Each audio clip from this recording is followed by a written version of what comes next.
కేంద్ర రాష్ట్ర ప్రభుత్వాలు ప్రతిష్టాత్మకంగా అభివృద్ధి చేయ తలపెట్టిన కమ్యూనిటీ బేస్ ఎకో టూరిజం కు పాడేరులో ఆదిలోనే అడ్డు తగిలింది.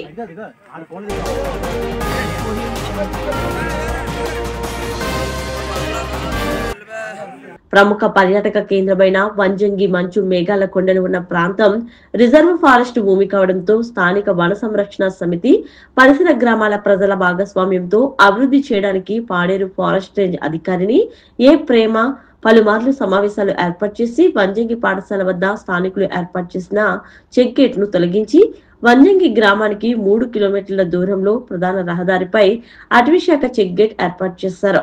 ఈ నేపథ్యంలో ఈ నెల 15వ తేదీన స్థానికులు వంజంగి పాఠశాల వద్ద చెక్ గేట్ ను తిరిగి ఏర్పాటు చేయగా టూరిజం డైరెక్టర్ సదరు గేట్ ను ప్రారంభించారు.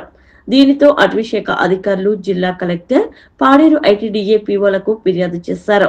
ఇదిలా ఉండగా కూటమి నేతల్లోని కొందరు ఒకరిపై మరొకరు సోషల్ మీడియాలో ప్రకటనలు ఇవ్వడంతో ముఖ్యమంత్రి చంద్రబాబు ప్రకటించిన సిబిఈ పథకంకు వంజంగి మంచు మేఘాల కొండపై నీళ్లు కమ్ముకున్నాయని చెప్పవచ్చు.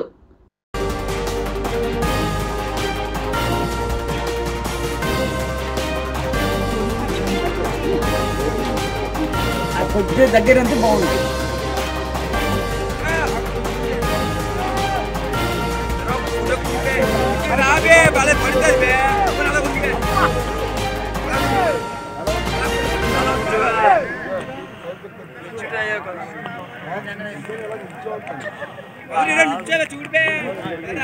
చూడు